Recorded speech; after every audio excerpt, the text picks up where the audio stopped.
N'hésitez pas à vous asseoir, on va commencer dans quelques instants sur la face cachée du web.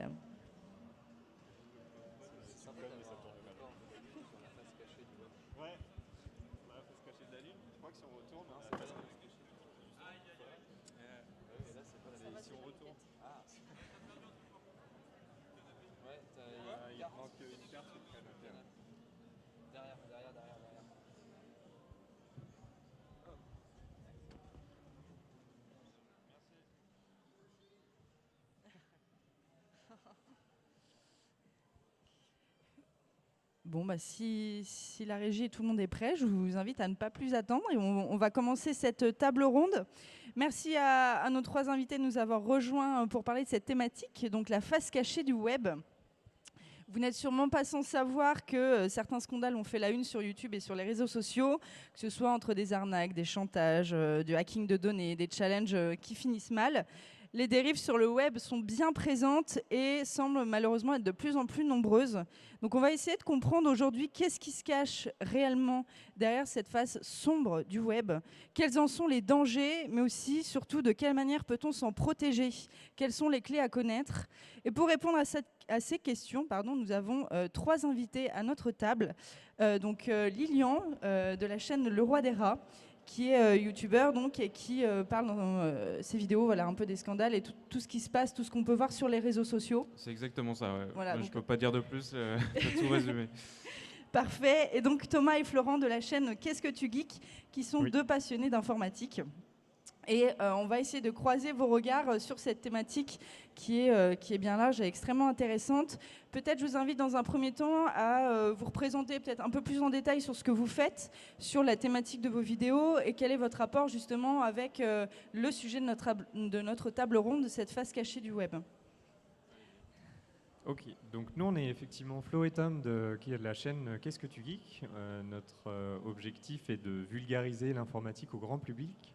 Donc typiquement, notre objectif c'est de s'assurer qu'il n'y ait plus de face cachée du web pour le grand public à travers des vidéos au format court assez pédagogiques en répondant aux questions que les gens se posent.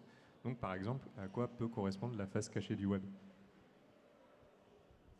Super, merci beaucoup. Alors moi, c'est plutôt des trucs En fait, je parle surtout de prévention sur Internet, surtout sur les réseaux sociaux.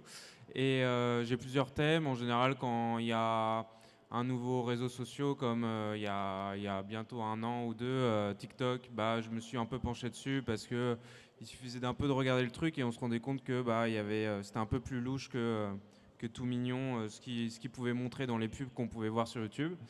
Donc je suis plutôt du genre en fait à fouiner un peu partout pour essayer de mettre en avant ce que je pouvais tomber, sur quoi je pouvais tomber qui était un peu bizarre, quoi. Donc voilà, c'est plutôt ça.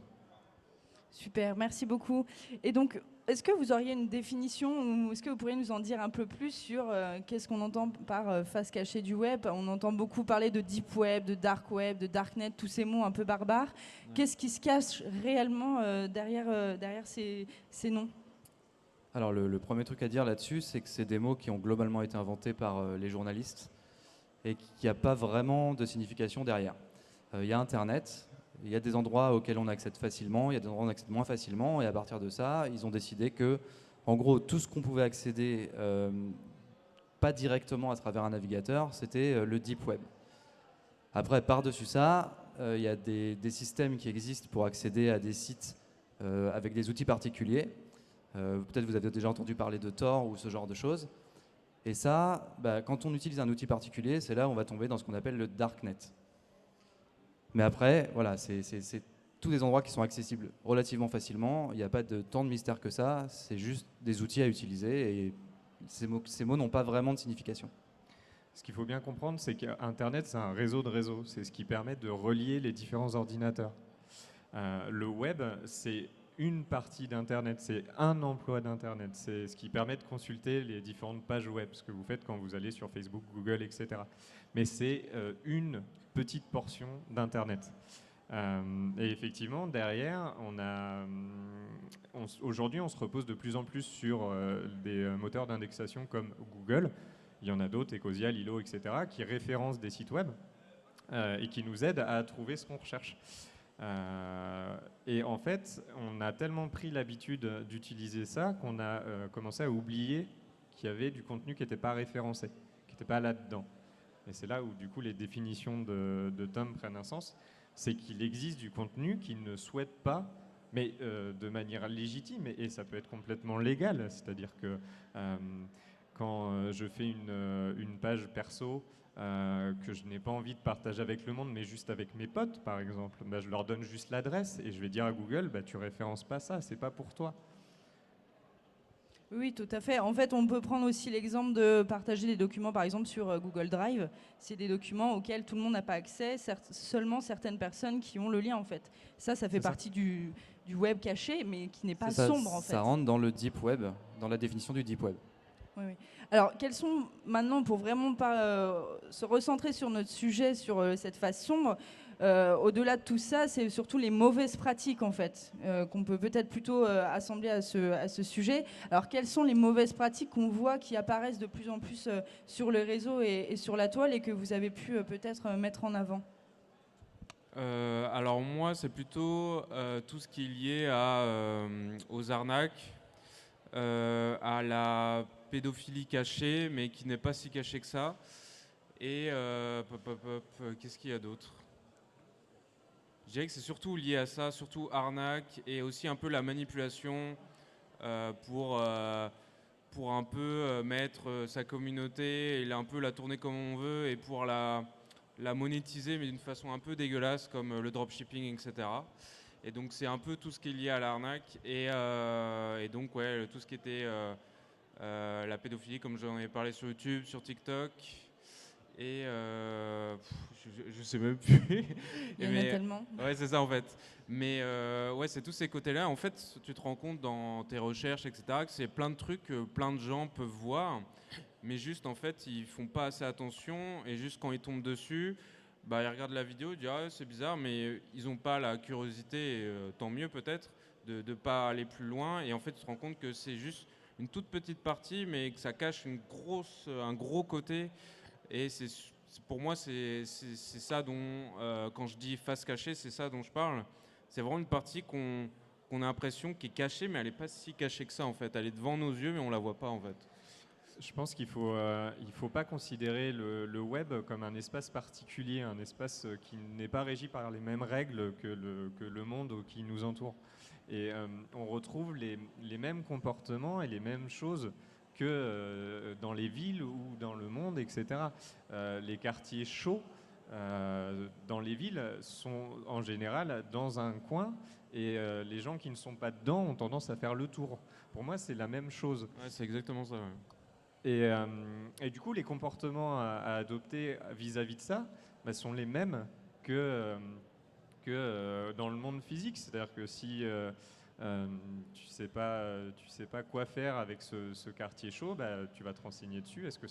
À quel point ça craint, comment il est, pourquoi c'est comme ça, est-ce que je dois me faire accompagner? C'est les mêmes comportements à adopter. Il n'y a pas de raison, d'une part, que ça se passe différemment et du coup que nous, on se comporte différemment vis-à-dire de ces espaces. Oui, donc en fait, les comportements qu'on voit un peu dérive sur le web, sur YouTube, etc., c'est juste sur un nouveau support qu'on les voit apparaître, mais c'est des comportements qui malheureusement existent aussi ailleurs.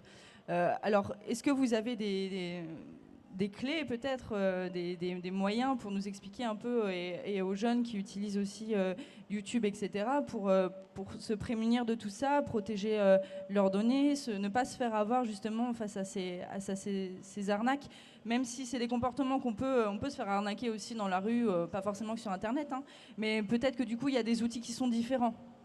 En fait, c'est exactement ça. La grande différence entre Internet et la vie de tous les jours, c'est que dans la vie de tous les jours, on a été formé. Et depuis tout petit, nos parents nous expliquent comment ça se passe, nous expliquent comment on doit se comporter. Et sur Internet, on est lâché. Et en général, pour une grande partie des gens, les parents ne sont pas derrière. Et on fait n'importe quoi parce qu'on ne sait pas comment se comporter. Et en fait, la clé, c'est tout simplement d'apprendre, de se documenter, de se renseigner. Et pour les parents qui se demandent un petit peu comment faire pour que leurs enfants utilisent Internet de façon safe, eh ben, il faut regarder ce qu'ils font, il faut les cadrer, il faut se renseigner sur les technologies qu'ils utilisent. Par exemple, quand TikTok est sorti, c'est inconscient pour les parents d'avoir laissé leurs enfants mineurs utiliser cette technologie sans avoir surveillé ce que c'était. Alors, pourquoi ? Parce que justement, ça les expose directement au problème que Lilian a soulevé. C'est exprès que je pose la question naïvement, mais c'est parce que justement, c'est difficile quand un nouveau réseau social comme ça voit le jour et qu'on n'a pas forcément de recul sur comment ça fonctionne, de se dire mais c'est inoffensif, ils rigolent, ils s'amusent. Donc pourquoi est-ce qu'il y a vraiment un danger derrière ? En plus, ce qui est assez fou, c'est qu'à chaque nouveau réseau social, il y a les mêmes trucs, les mêmes patterns qui se répètent. En fait, c'est toujours la plateforme balance son idée, donc un concept innovant. Et en fait, vu que c'est en général une start-up qui attend d'être rentable, etc., ils font pas trop gaffe à la sécurité. Leur but, c'est de marcher, en fait. Ils s'en foutent un peu du côté sécurité. En général, ça vient après le gros buzz. Et ils font attention parce qu'après, en fait, il y a toujours le buzz. Puis après, le buzz, ça intéresse les gens. Ils fouinent un peu, ils trouvent les trucs qui vont pas bien. Ça corrige parce qu'après, ça leur fait mal au niveau du business. Et donc après, ça devient un peu plus correct. Là, je suis repassé un peu sur TikTok, il y a toujours des trucs un peu bizarres, mais globalement, ils ont fait gaffe. La fonctionnalité des likes, on n'a plus accès aux likes des gens, donc on peut plus voir ce qu'ils ont like. Et rien que ça empêche de pouvoir fouiner ce que les autres regardent. Et donc, quand tu tombais sur des comptes de mecs un peu bizarres, t'avais pas plein de vidéos de gamines qui dansaient, etc. Donc déjà, ça permettait d'enlever ce côté catalogue en fait. Et YouTube aussi, il y a eu plein de trucs comme ça avec les vidéos, j'en ai parlé sur ma chaîne, les vidéos de filles qui faisaient de la gym et en fait derrière tu te rendais compte que une grosse partie des gens qui pouvaient regarder la vidéo, c'était pas d'autres personnes qui aimaient la gym, ils regardaient juste une fille danser avec une petite tenue en fait. Donc ça transformait la base de la vidéo qui était une fille partage sa passion à un outil sexuel en fait. C'est un peu de fantasme. Donc, et en fait ça vient toujours après les utilisateurs et les gens qui gueulent après ces côtés néfastes, ils régulent la plateforme eux-mêmes en fait. C'est pas la plateforme eux-mêmes qui s'autogèrent de ce côté-là. Ils attendent le bad buzz et après ils règlent ça. C'est toujours le même schéma. Exactement. Pour moi, il y a deux parties importantes à ce niveau-là. C'est déjà, en tant que parent ou en tant qu'individu, il faut se demander quel est l'usage, quelle est l'utilisation de la plateforme, quel est son objectif. Et du coup, si je me demande si mon enfant devrait l'avoir ou pas, si je veux être à même de comprendre, soit je regarde des vidéos qui m'expliquent ce que ça peut être, ou je me mets à tester. Ce genre de compte de réseau social, ça se met assez vite en place et on peut comprendre assez vite les ficelles qui tournent autour de ça. TikTok, on comprend assez vite que l'objectif, c'est de se mettre en scène, donc qu'on me voit, qu'on voit mon corps, ce qui est quelque chose d'assez particulier et que on n'autoriserait pas, je pense que des parents n'autoriseraient pas leur enfant à se mettre en maillot de bain dans la rue et à se mettre à danser avec des gens autour. Pourtant, c'est équivalent finalement.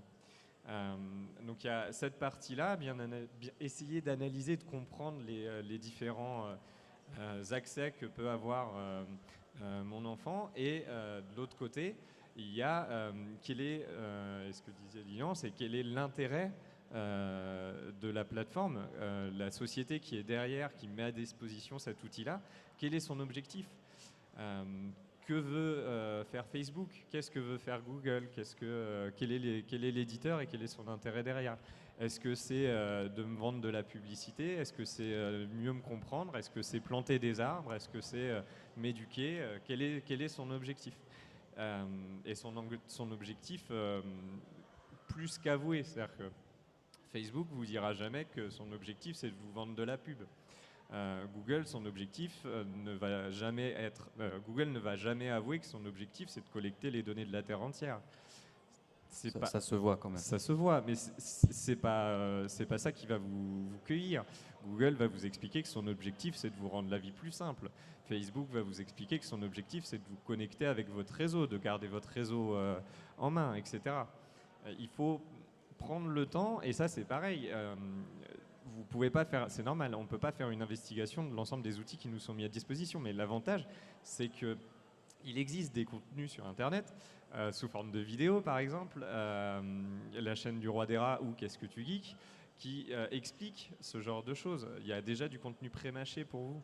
Donc il y a pas mal d'outils à disposition qui permettent de s'accompagner, mais je pense qu'il faut toujours, si on reprend du coup la question de qu'est-ce que je peux faire en tant que parent, il faut toujours se poser la question de est-ce que mon enfant, d'une part, a besoin de ça, au-delà du fait que socialement c'est mieux parce que sinon ses copains vont se foutre de sa gueule, et est-ce qu'il en a besoin et est-ce que ça peut être un danger?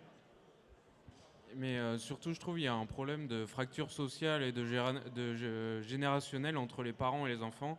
Il n'y a jamais eu autant de changements, je pense, entre je sais pas, des enfants de 10-15 ans et leurs parents qui ont 40-50 ans.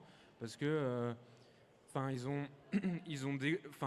enfants de 10-15 ans, ils sont nés, il y avait Internet. Moi, j'ai 25 ans, je sais pas quel âge vous avez d'ailleurs. 32. 36. Ouais, voilà, vous aussi, vous avez découvert Internet. Moi, je pense que je suis né vraiment dans la période où Internet est né, quasiment. Donc, j'ai grandi avec cela. Mais quand les enfants de 10-15 ans, ils sont nés, il y avait déjà limite Facebook et tout ça. C'est vraiment une autre histoire. Et les parents, ils sont largués, ils comprennent pas. Ils ont encore la télé bien ancrée chez eux. Ils se mettent un peu à Netflix et voilà, quoi. Mais genre, ils comprennent pas, ils font confiance. Ils sont tellement largués, ils n'ont pas la volonté, et je peux comprendre parce qu'ils ont d'autres choses à faire, ils n'ont pas la volonté de s'intéresser à ce que leurs enfants peuvent faire parce qu'ils n'ont pas forcément le temps, ils ne comprennent pas trop, ils sont pas trop à l'aise avec les outils, avec Internet. On a tous eu les parents qui nous disent « Ah, tu veux pas m'aider pour faire un truc ?» alors que c'est hyper simple. Mais ouais, c'est vraiment le problème. Je pense que quand notre génération, on va dire assez large, va avoir des enfants, ça déjà un peu plus simple, je pense, pour le futur, de réguler, même si on ne sait pas ce que ça va être plus tard. Mais je pense que ça va être déjà un peu moins compliqué parce qu'il n'y a jamais eu autant de changements, quoi, et de nouveautés. Et d'ici là, il y aura peut-être certainement d'autres outils, ça, en fait, on on sait sera pas. nous-mêmes dépassés Voilà, à notre tour. Peut-être, on sera peut-être les vieux cons futurs. Bah, le truc, c'est que, alors effectivement, il y a ce problème-là, mais les parents n'ont pas le choix aujourd'hui que de se former. Parce qu'il y a des outils qui existent de contrôle parental, mais ça empêche d'accéder à certaines choses. Alors on peut tout verrouiller et rien laisser faire à son enfant, mais du coup, il ne va pas apprendre non plus. Donc c'est comme dans le reste de la vie, il faut se confronter aux choses et les observer par soi-même pour comprendre ce qui se passe. On entend parler de plein d'outils qui permettent de sécuriser sa navigation, sécuriser sa connexion, tout ça, mais ça ne protège jamais contre le problème initial qui est qu'il y a des humains derrière qui essayent de mettre en place quelque chose pour en arnaquer d'autres ou pour détourner l'utilisation. Et ça, la technologie ne va pas résoudre ce problème. C'est une mauvaise utilisation de la technologie, mais il faut de l'éducation en face pour répondre à ça. Je trouve ça fou que encore maintenant, ça marche les faux comptes de youtubeurs et sur Instagram et dire t'as gagné un iPhone, c'est tellement je trouve ça incroyable que ça fonctionne encore sur des enfants et que soit ils n'ont pas été briefés avant ou alors ce qui est normal, des fois des enfants de 8 ans ils rentrent dans le jeu, mais je trouve ça complètement fou et c'est vraiment un manque, je trouve, de discussion entre les parents et les enfants et forcément de surveillance, mais ouais, ça me surprend toujours. Je reçois encore des messages de parents qui se sont fait, d'enfants qui se sont fait avoir et que c'est les parents qui payent une facture de 100-200 balles de forfait téléphonique parce que pour gagner l'iPhone, quoi. Je trouve ça complètement fou. Et donc là, ce dont on est en train de parler globalement, c'est ce qu'on appelle le phishing, c'est-à-dire se faire passer pour une société, une personne, pour essayer de récupérer des numéros de carte bleue, des identifiants, etc. Techniquement, le niveau mondial du phishing, il est au ras des pâquerettes. Les mails de phishing, par exemple, ils sont nuls, ils sont moches, il y a des fautes. Et ça marche. Et pourtant, ça marche. Ah non, et pourtant, ça marche. Oui, ça marche C'est- parce que ça vise une très très faible tranche de la population qui n'est pas éduquée. Ça vise les personnes âgées qui ont accès à ces technologies et les enfants qui n'ont pas été formés pour éviter ces pièges. Et donc c'est dire à quel point il y a un besoin d'éducation là-dessus. Parce que si aujourd'hui ils faisaient des trucs, donc ça veut dire qu'ils n'ont pas besoin de s'embêter pour ça. Le jour où ils commenceront à faire des trucs complexes, jolis, où il est difficile de se rendre compte de l'arnaque, c'est qu'on aura quand même vachement progressé globalement. Aujourd'hui, il y a ce qui vient d'être dit, il y a un gap énorme. Vraiment, les mails de phishing, là, 90%, les mots ils sont pas français, la syntaxe est pas bonne, le lien il est ridicule. Il y a énormément d'indices qui font que, en tant que personne avertie, on se rend compte de l'histoire. Mais s'ils continuent à le faire, et s'il y en a autant, ouais, c'est que ça fonctionne. Ouais. C'est bien que ça Et fonctionne. il y a aussi, je pense qu'il y en a beaucoup aussi qui ont dû recevoir un mail le mail qui dit ah je t'ai vu te masturber sur je sais plus quoi. Ouais. En fait ils essayent de viser un grand nombre de personnes et se dire qu'il y a bien un mec ou une meuf qui à ce moment-là vient de finir son affaire et qui va perdre tout recul en fait et se dire Exactement. ah il l'a vu parce que c'est arrivé 10 minutes après quoi. Ça peut En pas gros, être une ils coïncidence. Alors que si tu fouilles un peu, tu fais juste une recherche Google genre email, chantage, je ne sais quoi, bah, tu te rends compte que bah, c'est juste un mail, un spam quoi. Mais il y en a plein qui payent. Si ça continue, c'est que ça fonctionne en fait. Ce genre de choses joue toujours sur la peur des gens et sur l'urgence de la situation. On a toujours un délai pour réagir qui est très court. Si vous recevez un mail où on vous dit de donner des codes ou votre carte bleue ou quelque chose en moins de 48 heures et que sinon vous allez perdre quelque chose, c'est tout de suite un voyant doit s'allumer, faut que je me méfie, il y a quelque chose derrière. Oui, et comme tout à l'heure, on en parlait là sur la table ronde précédente qui parlait des fake news, c'est cet outil de d'éduquer en fait, d'éducation aux médias, d'éducation numérique, toute la question aussi de l'identité numérique en fait. Ces jeunes qui parce qu'une vidéo devient publique et est envoyée dans tout le collège, ils vont être ridiculisés. Ce rapport à l'image aussi de soi sur Internet est extrêmement importante. Et vous faites des vidéos, toi notamment aussi des vidéos de prévention. Est-ce que par ailleurs, ça vous est déjà arrivé d'intervenir ou avoir des propositions pour intervenir dans des classes, pour aller sensibiliser les jeunes, ou est-ce que c'est des choses qui vous intéresseraient de sortir de derrière l'écran pour aussi... parce que je pense qu'il y en a vraiment besoin d'aller sensibiliser les jeunes et de leur parler de tout ça. Alors moi j'en ai fait avant Qu'est-ce que tu geeks. Je suis retourné dans mon lycée un petit peu expliquer toutes ces choses-là. J'en ai pas refait depuis, mais clairement c'est un truc qui m'intéresse beaucoup. De toute façon, il n'y a pas de mystère. Il faut que ça passe par là. Parce que il y a des profs qui ont notre âge, mais il y a des profs qui sont plus vieux, qui n'ont pas eu la formation non plus, donc ils ne peuvent pas retranscrire ça. Donc ça passe forcément par là. Ce ne serait pas déconnant que ça fasse partie du système éducatif au même titre que l'éducation civique. L'éducation à utiliser Internet et à faire gaffe à ce qu'on fait, je pense que ça aurait sa place. Mais effectivement, ça peut commencer par des interventions et avoir un corps enseignant qui se forme aussi. Il faudrait former les enseignants tout simplement. Moi, je serais... alors forcément, en fait, la sensibilisation directe en physique, quoi, en fait, je pense que c'est bien plus efficace que tout, mais en termes de nombre, on est à une classe, quoi. Mais je pense que, par exemple, quand j'avais sorti ma vidéo sur Miss Bongo, l'arnaque SMS surtaxée, etc., je sais que maintenant, elle a tellement fonctionné que je sais que leur chiffre d'affaires a complètement chuté. J'ai eu des gens qui avaient bossé là-bas qui m'ont dit que ça les avait détruits. Bon, ça fonctionne encore, ils mettent encore des pubs sur YouTube, etc. Mais ça a tellement fait un effet de genre un buzz que maintenant c'est limite devenu un mème et tu rigoles de ça. Et ça a perdu toute crédibilité. Donc moi, pour le coup, je continuerai. Je pense pas que je ferai de présence de classe, etc.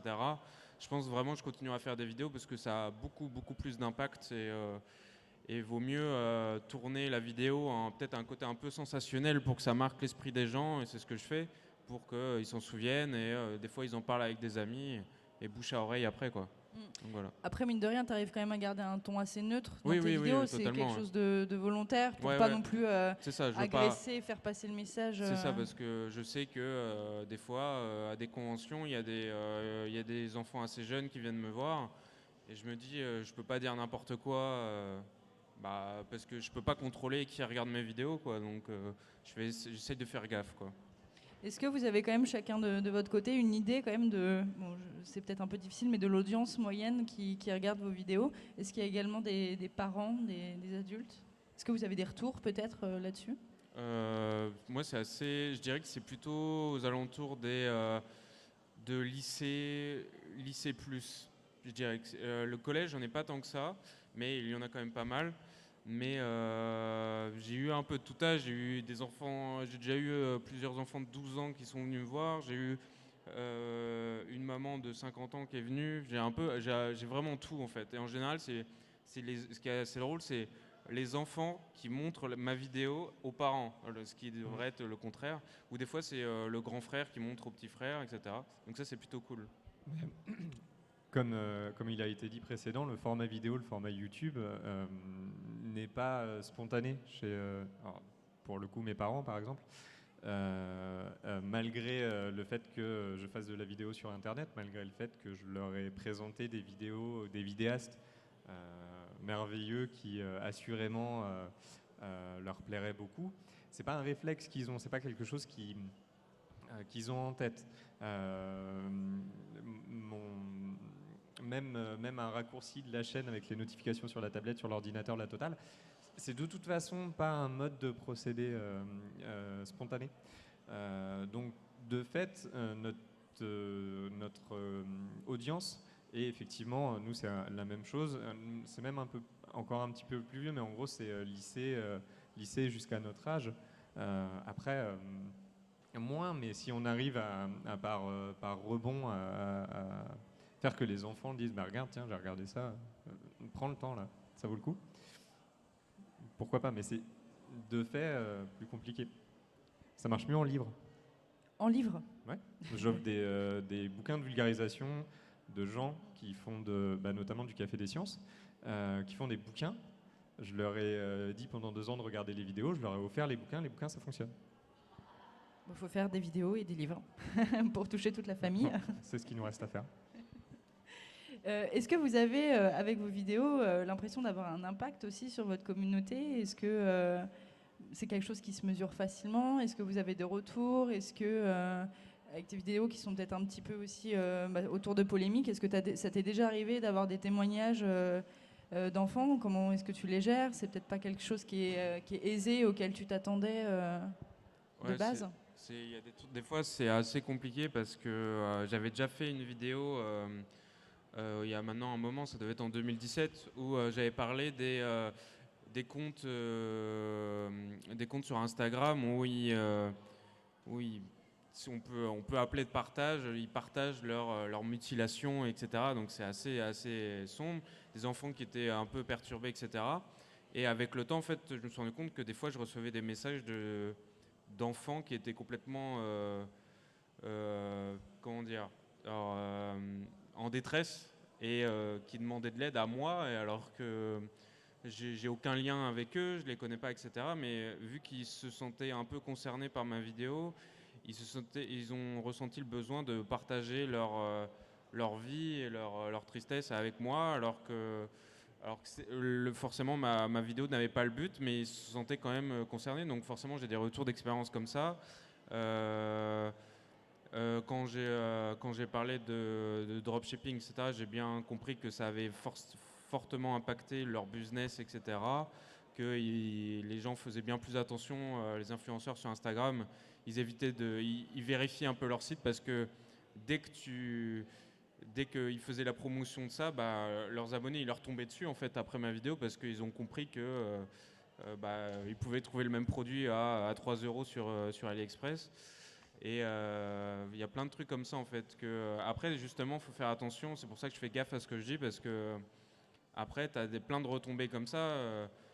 Tu as des gens qui tombent sur les autres parce qu'en disant ah tu fais ci, tu fais ça, des fois c'est faux, des fois enfin. Donc tu as vraiment une un fort impact quand je crois que c'est ma dernière vidéo sur le streamer. Je sais pas si vous avez vu le streamer qui arnaque ses abonnés. En fait, j'ai détruit son business, on va dire. J'ai détruit sa chaîne Twitch. Maintenant, il stream plus, etc. J'ai envie de dire à juste titre parce que ce qu'il faisait, c'était dégueulasse. Mais tu as vraiment une force d'impact.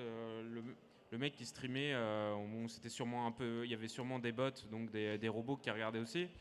Il avait à peu près 1000-2000 viewers et la vidéo elle a 1 200 000 vues. Donc forcément tu as une force d'impact, c'est impressionnant quoi. Donc il faut faire gaffe à ce que tu peux dire. Donc je fais attention parce que tu peux pas tout contrôler quoi. Donc voilà. Ok. Et est-ce que on peut se rendre compte qu'il y a une différence entre la France et l'étranger? Est-ce que c'est quelque chose que vous avez pu observer sur toutes ces dérives, ou est-ce que c'est vraiment l'utilisation de YouTube, peu importe où qu'on l'utilise, qu'on soit français ou qu'on soit dans un autre pays, on voit aussi ces dérives. C'est quelque chose qui est généralisé? Eh bien, c'est une très bonne question. Je pense que oui. J'ai pas étudié le sujet, donc je sais pas particulièrement, mais il n'y a pas particulièrement de raison que ce soit différent dans d'autres pays. Alors, il y a des pays qui contrôlent très très très très fermement les outils qu'ils mettent à disposition. Donc là, il n'y a pas tellement de questions à se poser. S'il y a des réseaux sociaux, c'est des réseaux sociaux gouvernementaux avec la censure qui existe, mise en place par les gouvernements. Donc ça se passe. Encore une fois, il n'y a pas de raison que Internet se passe particulièrement différemment que la vie, que le reste de la vie. Pour essayer de ne pas dire la vraie vie, parce que justement, c'est la vraie vie. Donc il n'y a pas de raison que ça se passe différemment. Donc dans un gouvernement totalitariste qui a compris ce qu'était Internet et qui veut quand même donner accès à une portion au moins d'Internet ou à un intranet national, on va retrouver les mêmes outils. Après, c'est le jeu du chat et la souris, hein, comme dans le reste de la vie. L'État va mettre en place de la censure, les opposants vont essayer de mettre en place des moyens de contournement, donc, par exemple en exploitant des technologies comme un VPN ou comme Tor, etc. Des choses plus ou moins complexes en fonction des risques qu'ils prennent. Et de l'aspect aussi mainstream des technologies qu'ils utilisent. Plus une technologie est mainstream et plus il y a de chances, en général, c'est pas le cas pour toutes, mais que les gouvernements soient au courant et du coup mettent en place des contournements pour s'assurer que ce ne soit pas exploité, ou qu'ils soient capables de détecter les gens qui exploitent ces choses-là, ce qui permet de dire, dans le doute, t'es bizarre, tu utilises une technologie un petit peu trop compliquée, cesse ou je vais te faire cesser. Mais après, globalement, je pense que c'est ça la règle générale au niveau d'Internet. Ouais. Et pour revenir justement à ces outils, ces réseaux sociaux, on connaît certainement beaucoup plus les réseaux sociaux entre guillemets commerciaux. Maintenant, il y a des nouveaux réseaux sociaux un peu plus classiques qui apparaissent. Est-ce que vous pouvez nous en dire un peu plus, quelques mots là-dessus? Ouais, mais en fait, c'est inhérent au web depuis des années. On va retrouver tout ce qui est commercial et mis à disposition du grand public de manière payante ou gratuite. Le modèle économique d'Internet est souvent la gratuité. On va additionner des pubs ou on va mettre du freemium, parce que les gens sont habitués à ce que ce soit gratuit. Tout à l'heure, j'ai dit qu'il fallait se poser la question de quel est l'intérêt de l'éditeur qui est derrière. Parce qu'on entend souvent parler de si c'est gratuit, c'est toi le produit. C'est intéressant, ça permet de se questionner, mais en fait, sur Internet, il existe aussi le mouvement du logiciel libre. Et le mouvement du logiciel libre, donc c'est des logiciels libres que n'importe qui peut mettre en place. Et du coup, on se retrouve avec des associations, des particuliers qui vont mettre aussi des services à disposition. Il existe des réseaux sociaux alternatifs de Facebook, Twitter, etc. Diaspora, Mastodon, Peertube, une alternative de YouTube, qui sont mises aussi à disposition gratuitement et qui ont des valeurs qui ne correspondent pas à celles d'une société, puisque leur objectif est autre. Leur objectif, c'est que, par exemple, le partage de savoir puisse se faire, ou qu'on puisse trouver une plateforme qui respecte la vie privée, etc. Donc se dire, si c'est gratuit, c'est toi le produit, c'est pas complet. Faut vraiment essayer de se demander, ok, qui est derrière ça? Qui me met ça à disposition? Est-ce que c'est une société? Est-ce qu'elle est en France, aux États-Unis? Est-ce que c'est une association? Si c'est une association ou même si c'est une société, quel est son objet, quelles sont ses valeurs? Quel est son objet social? Est-ce que son objectif, c'est de collecter des données pour les revendre? Est-ce que son objectif, c'est de replanter des arbres? Qu'est-ce qu'il y a derrière? Et il faut, si on le souhaite en tout cas, on a la possibilité d'essayer d'autres choses. La grosse difficulté, si on se focalise sur les réseaux sociaux, c'est l'aspect social. C'est que pour qu'un réseau social fonctionne, et en tout cas pour nous qu'il fonctionne, il faut qu'on y retrouve sa sphère, sa bulle, soit sa bulle d'amis pour quelque chose comme Facebook, soit sa bulle d'intérêt pour ce qui est d'un truc comme Twitter. Et du coup, on se retrouve avec des mouvements très complexes de gens qui disent moi, je ne souhaite pas aller chez Facebook parce qu'ils prennent trop de mes données et je ne souhaite pas leur donner ou je ne suis pas en accord avec leurs valeurs. Venez, on va essayer Diaspora. Et ils disent ouais, non, mais ok, mais moi, je m'en fous. Je suis sur Facebook en fait. Donc maintenant, tu viens. Ça suffit. Donc c'est un concept qui est très compliqué. On a la même chose dans l'ensemble des alternatives. Néanmoins, il faut savoir que ça existe. C'est intéressant d'aller voir, de rechercher ce qui se fait. Il y a une association française qui s'appelle Framasoft qui a lancé un mouvement qui s'appelle Dégooglisons Internet et un nouveau mouvement qui s'appelle Contributopia, dont l'objectif est de présenter, promouvoir ces logiciels libres, ces mouvements alternatifs. C'est extrêmement intéressant. Merci beaucoup. Peut-être une dernière question avant de passer le micro, si les gens qui nous écoutent depuis tout à l'heure ont également des questions à vous poser. Au-delà de conseiller de regarder vos chaînes respectives, est-ce que vous avez d'autres conseils peut-être à donner aux jeunes et aux parents pour se prémunir de toute cette face cachée du web qu'on n'aurait peut-être pas abordée depuis tout à l'heure? Peut-être un dernier mot Je pense que c'est quelque chose qu'on a dit tout le long en fait, mais il faut vraiment prendre le temps de s'éduquer sur les choses et pas se précipiter sur les technologies sans réfléchir. On a vu des réseaux sociaux, je sais l'année dernière il y a eu un truc qui a percé d'un coup, tous les influenceurs ont balancé les liens et on s'est rendu compte que derrière il y avait une société planquée qui avait des intérêts financiers dedans, qui avait payé tout le monde pour faire sa pub. Voilà, et ça, si les gens avaient pris un tout petit peu de temps pour analyser le truc avant de tous suivre le mouvement, eh ben, il n'y aurait pas eu cet effet de bulle énorme qui a explosé. Et c'est juste ça, que chaque personne fasse un tout petit peu plus attention avant de... C'est un peu, ça rejoint la table ronde d'avant. Avant de partager une news, il faut regarder un tout petit peu. Avant de s'inscrire quelque part, il faut regarder un tout petit peu. Et si chaque personne fait ça, on évitera déjà énormément des problèmes qu'on a aujourd'hui sur Internet. Pour rajouter un truc aussi, c'est j'ai beaucoup de retours de gens, notamment après ma vidéo sur TikTok. Et les gens, il y avait beaucoup de gens qui étaient un peu honteux d'apprécier TikTok par exemple. Et alors que dans ma vidéo, forcément, je tacle l'application. Mais genre, à partir du moment où tu es au courant de tout ce qui se passe et que tu es assez éveillé, et que tu es assez mature, etc., tu peux utiliser cet outil. TikTok, c'est génial, il y a des trucs drôles, il y a des trucs créatifs et tout. C'est juste le côté un peu télé-réalité, un peu tout ça qui peut être nocif. Mais si tu es au courant de tout ça et que tu kiffes aller sur tes applications, que tu utilises, que tu fais des vidéos, mais encore une fois que tu es au courant de tout ça, je vois pas le souci en fait. Le plus important, c'est d'être éveillé et d'être conscient de ce que tu peux utiliser. Et donc ouais, c'est ça pour moi le plus important en fait, être conscient quoi. N'importe quel âge quoi. Oui, et même si sur tous ces réseaux sociaux on peut trouver des choses très, très sombres et très mauvaises, c'est aussi une merveilleuse plateforme pour trouver Internet au final, des outils. Il y a du contenu extraordinaire et du contenu absolument horrible. C'est Internet et les réseaux sociaux, c'est pareil quoi. C'est un outil, et on peut faire du bien et du mal avec un outil. Exactement. Voilà. Bon, je vais vous proposer de terminer sur ces quelques mots.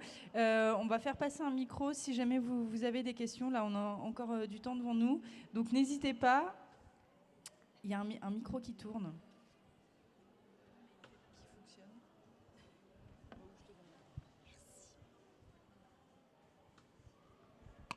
Est-ce que quelqu'un a des questions? Bonjour, du coup, moi, je voulais demander, en fait, est-ce que vous considérez que ce serait nécessaire de limiter l'âge des enfants sur Internet? En fait, par exemple, vous, si vous aviez un enfant, de leur dire pas avant 12 ans ou un truc. Bah, alors, il l'est aujourd'hui. La plupart des conditions générales d'utilisation des plateformes limitent l'âge. Par exemple, Facebook, c'est interdit en dessous de 13 ans. Non, mais en fait, c'est déjà le cas, mais personne ne l'applique. Donc, c'est encore une fois les parents qui doivent lire les conditions générales et dire ce truc-là n'est pas fait pour mon enfant. Ce qui est compliqué là-dessus, c'est que tu peux imposer une règle arbitraire, 13 ans, mais ça n'a aucun sens par rapport à la personne. C'est-à-dire que tu peux avoir un enfant de 8 ans qui est extrêmement conscient de ce qui se passe autour de lui et qui va être très attentif à faire attention aux photos qu'il envoie, aux messages qu'il envoie, à qui il s'adresse, etc. Et tu peux avoir une personne de 23 ans qui est encore très naïve au sens premier, c'est-à-dire qui pense que tout va bien se passer partout. Donc, pour moi, effectivement, il y a cette limite de 13 ans qui existe déjà, mais la réponse, c'est qu'il faut être accompagné. Il faut accompagner les enfants. Il faut leur expliquer ce que c'est, qu'est-ce qu'ils peuvent y faire, qu'est-ce qu'ils ne peuvent pas y faire. C'est effectivement pas spontané quand tu es un enfant, si par exemple tes parents t'ont ouvert une messagerie Gmail, tu vas avoir automatiquement Google Hangout. C'est pas spontané de te dire tiens, il y a une personne que je ne connais pas qui me parle, parce que sur Google Hangout, à partir du moment où tu as un email, tu peux parler à une personne. Ce n'est pas un réflexe spontané, je pense, que se dire il y a une personne qui me parle, je ne pense pas la connaître. Est-ce que je devrais pas lui répondre? Quelqu'un te parle, tu réponds.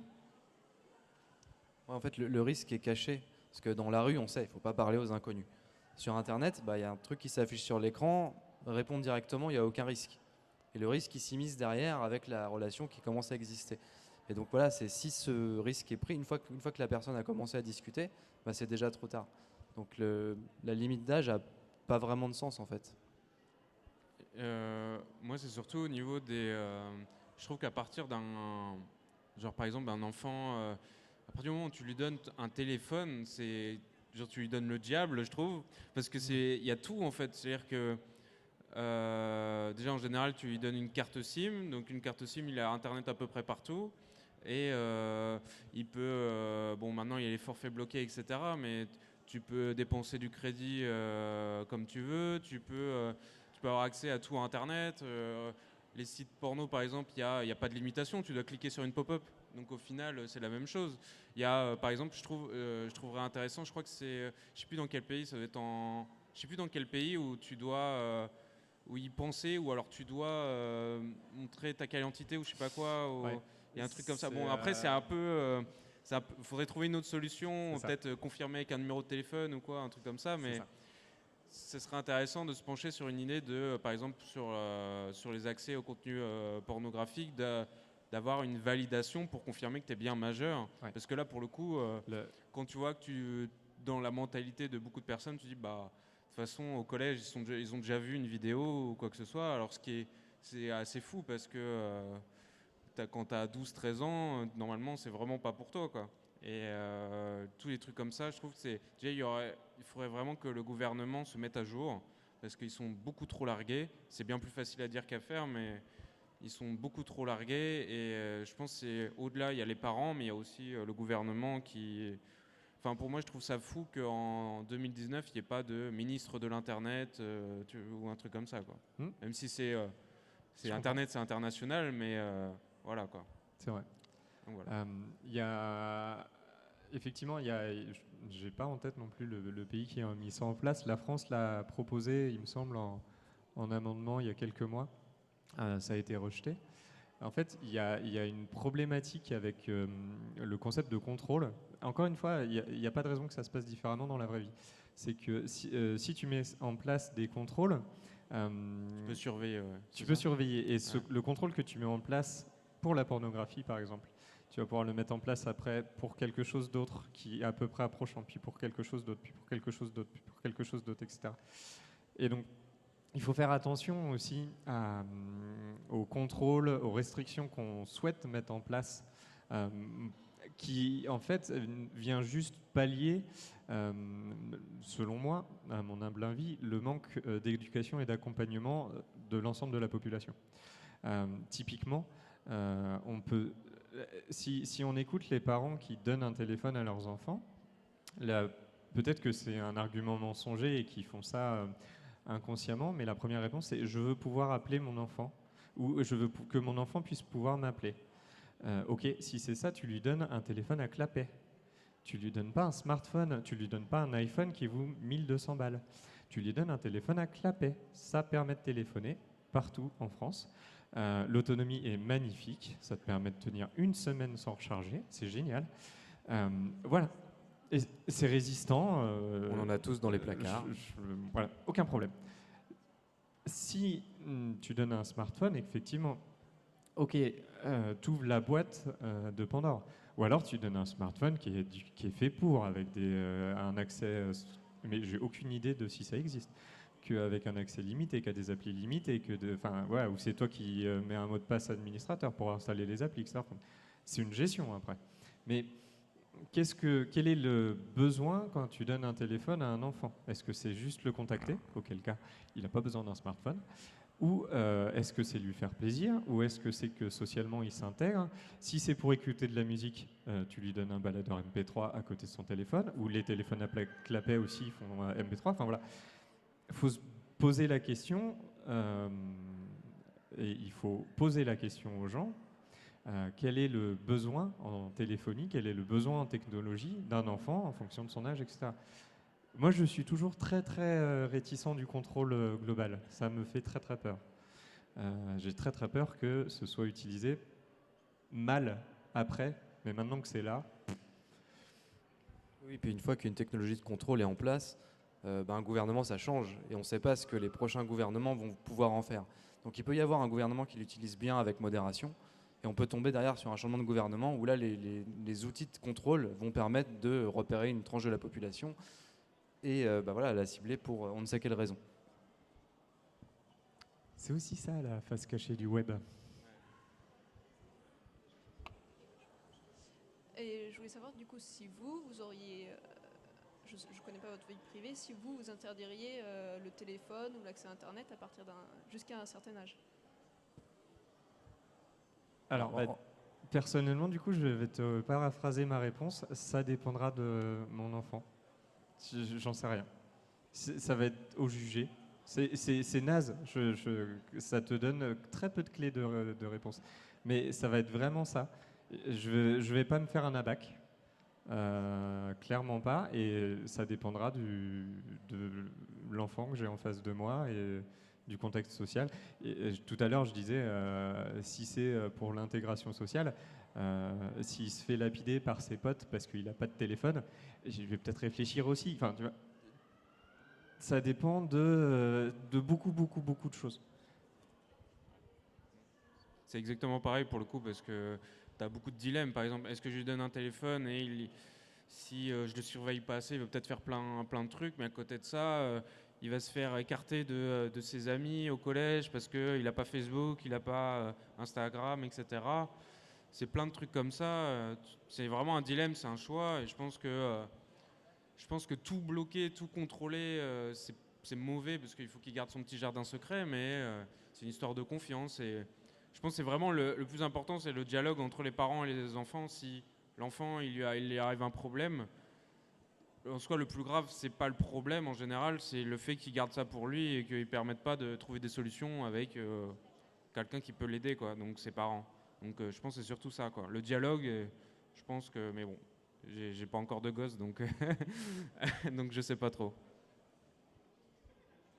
Est-ce que quelqu'un a une autre question? Salut à tous les quatre.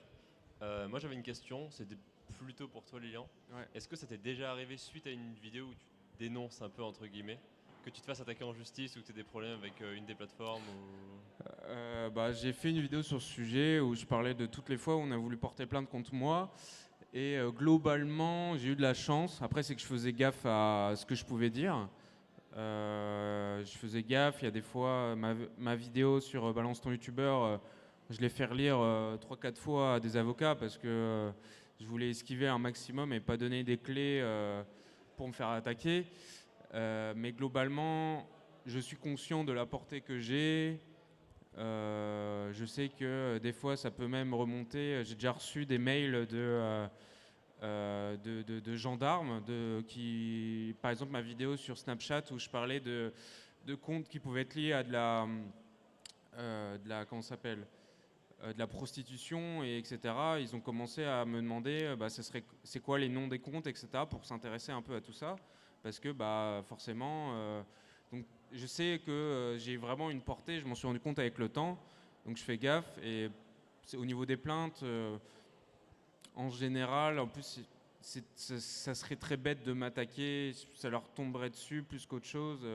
Là, l'affaire avec Emma Kick-Up, au final d'ailleurs, elle a retiré sa plainte pour tout le monde, pas pour moi. Moi, elle n'a pas porté plainte contre moi, mais pour ceux à qui elle a porté plainte, elle a retiré sa plainte, ce qui est un peu ridicule au final. Mais ouais, donc au final, je fais gaffe et ça va pour l'instant. Mais je sais qu'un jour, j'aurai une plainte, c'est sûr, à 200%. Et je pense que ça serait plutôt si un jour j'attaque une société, je sais qu'il y a beaucoup d'arnaques en société et je sais qu'un jour, je vais m'intéresser à tout ça et je vais avoir une plainte. Mais le but, c'est de mettre de l'argent de côté au cas où, de NordVPN et tout ça qui arrive là. Et on met de l'argent de côté, on s'entoure, et puis tant que tu risques pas la prison et que tu as de l'argent de côté, ça va quoi. Et Alors, voilà. Typiquement, NordVPN ne protège pas contre les individus qui vous veulent du mal sur Internet. Tous les youtubeurs en parlent en disant ça sécurise votre navigation. Mais tout ça. ils nous protègent financièrement, c'est déjà pas mal. Les youtubeurs. C'est déjà pas mal.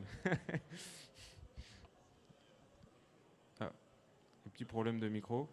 Allô? Ouais. Ok, si je parlais pas assez proche. Tu travailles avec un avocat du coup ou tu as des amis avocats? En fait, j'ai quelqu'un de proche qui est avocat, donc je travaille pas avec, mais ça permet. Cette personne, elle travaille pas dans le pénal, donc c'est assez compliqué, mais elle a des relations avec d'autres avocats qui sont dans le pénal, etc. Et donc en général, elle les fait relire, mais c'est pas fréquent. Quand il y a des vidéos où j'ai pas besoin, quand je parle de la Chine ou quoi, j'ai pas besoin de faire relire mon script. Voilà. Donc ouais.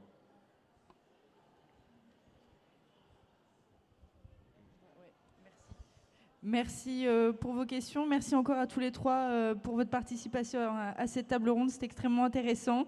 Merci. Pour vous, il y a une seconde table, une troisième, une quatrième, je ne sais pas, une autre table ronde qui s'enchaîne. On va parler de performance et de technologie. Donc vous pouvez rester assis, au moins vous êtes sûr d'avoir vos places. Ça s'enchaîne incessamment sous peu. Voilà, merci encore. Merci.